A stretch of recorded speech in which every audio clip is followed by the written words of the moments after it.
Hi guys, welcome to English with LinguaTrip. My name is Anastasia and today is a very special video. Today we're going to talk about alternatives we can use instead of I know, I understand, interesting, bye and I think. Have you ever noticed how often you use these expressions? Well, in today's video, you will learn different ways of saying the most common phrases in everyday English. You're watching English with LinguaTrip and let's get started. Everything's in English. All you need to know. Alright, how did you learn to speak English? The first alternative to I know is I see.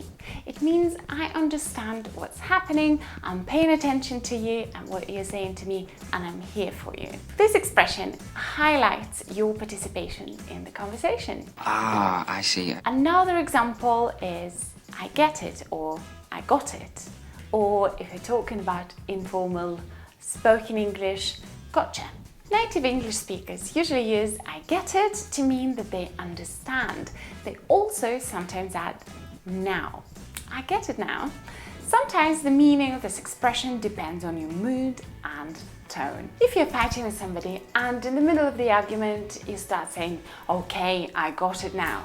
This will sound a little bit rude and like you want somebody to stop talking to you. Now I got it. But if someone is explaining things in a usual way and you say, oh, I got it, it means that you understood everything that the person was saying to you. Oh, I got it. Another way to say got you is gotcha. It's informal and you can use it with friends or family. For example, please don't touch my phone anymore. Gotcha. Gotcha. Another alternative is that makes sense. Use this one when something has a clear meaning. For example, he's supposed to start going to the gym tomorrow. That makes sense. That makes sense. The next expression is I heard or I've heard. If you have heard about something, it means you have some knowledge about it. I've heard it means I already know about it.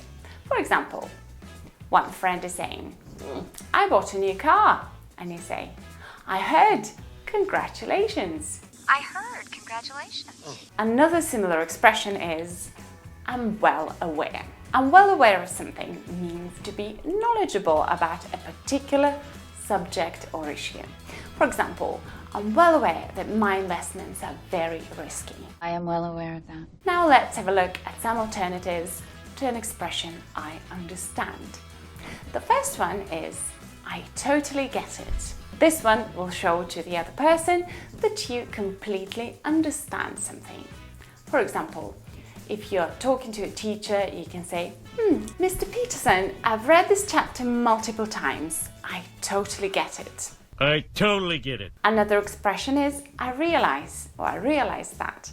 This expression simply means that you understand the situation clearly. For example, I realize how boring it is for you, but your homework should be done. I realize that. Another expression is I know what you mean. It is used for telling somebody that you understand their situation very well, often because you have had a similar experience. Let's have a look at an example. It was so hard to talk about it. I know what you mean. You know what I mean. I know what you mean. Another expression is I hear what you're saying, or a less popular one, I hear what you say. Or I hear you. This is a perfect phrase to say in the argument when you disagree with somebody. Usually you add a but at the end. For example, I hear what you're saying, but in my opinion, and then you continue with your opinion. I hear what you're saying, Lisa. Be careful though, because the expression I hear you actually means that you agree with somebody. You know, somebody's saying, oh, food now is so expensive. And you can say, I hear you, which means you agree. But if you say, I hear you, but usually it means that you disagree with that person. I hear you, but what? The next expression is, I see where you're coming from. If you say to someone you see where they're coming from, you mean you understand why that person has a particular opinion. For example, I see where you're coming from, but it's still not going to work. because there is not enough time. I really know where you're coming from. Find more advanced topics in our most popular course from intermediate to advanced.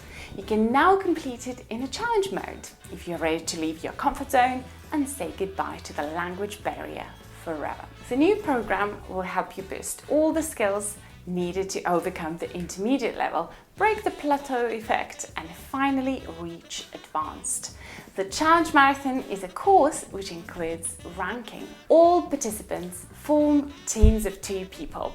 Those who complete all the challenges get to the top, boost their English faster, and win prizes: 2 iPhones, 2 language trips abroad, 2 language coaching programs for a month, $50 and turbo intensive course for top 10 teams, and minus 365 mistakes per year for each participant. All you need to do is watch the videos, provide creative pair homework on time, and actively develop your English language skills. After the marathon, you will not only enrich your vocabulary, hone your grammar, and overcome your language barrier, but also get one of our prizes.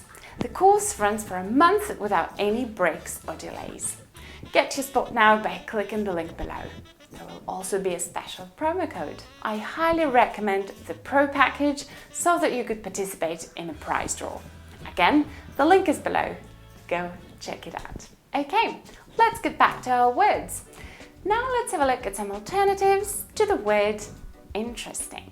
Let's admit that interesting is a multi-purpose word that can replace everything. But saying interesting all the time makes your speech sound poor and sort of shows that you lack vocabulary. Let's talk about other ways to express thoughts and opinions. For example, you can use the word amusing instead of interesting. It means something that provides enjoyment. For instance, the things you find amusing astound me sometimes. Very amusing. Gripping means capable of arousing and holding the attention. For example, that must be a very gripping book because you haven't said a word for an hour or more. Bit gripping strength. Newsworthy. Newsworthy means sufficiently interesting to be reported in a newspaper. For example, media representatives expect a continuous flow of accurate and newsworthy information from the organization. Yes. Is it newsworthy? Another word is delightful. It means causing delight or charming. For example, it has been the most delightful dinner. Delightful. Impressive means making or tending to make an impression. For example, I must say that was quite impressive. Impressive. Okay, those were alternatives to the word interesting. Now let's have a look at how we can say I think. I think is a simple phrase to express your point of view, but sometimes it may sound a bit monotonous. Let's talk about some alternatives. The first one is in my opinion.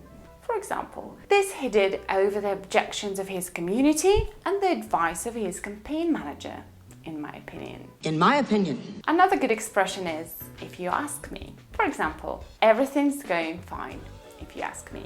If you ask me. The next alternative is I assume. For example, I assume you got good news too. I assume. Or you can use a great expression from where I stand. For example, and from where I stand, neither guy was looking to do right by you. King knows where I stand. Another good expression is as far as I can tell. For example, I think you slept well through the night again, as far as I can tell. And as far as I can tell. Okay, and now we're ready to discuss some alternatives to the word bye. For example, so you can say, see you later. This does not mean that you're going to see that person anytime soon, but you just say, see you later, instead of saying bye. See you later. The next phrase is peace out. This was popular back in the 1990s. It can sound a little bit outdated, but some people still use it. Peace out. Another good expression is nice meeting you. It's a polite way to say goodbye to somebody who you've just met. It was nice to meet you, or nice meeting you. Nice meeting you. Another alternative is take it easy. It's a polite, standard way to say goodbye. Or you can say take care. This one is the best to use when you're not going to see that person anytime soon. Take it easy. Similar to see you later, you can say catch you later. It's very casual and yeah, you can use it with your friends. Catch you later. Catch you later. Well, this is it for today. I hope you've learned something new and now you'll be more confident and fluent in English. Watch more videos by clicking here, subscribe to the channel, and I'll see you soon.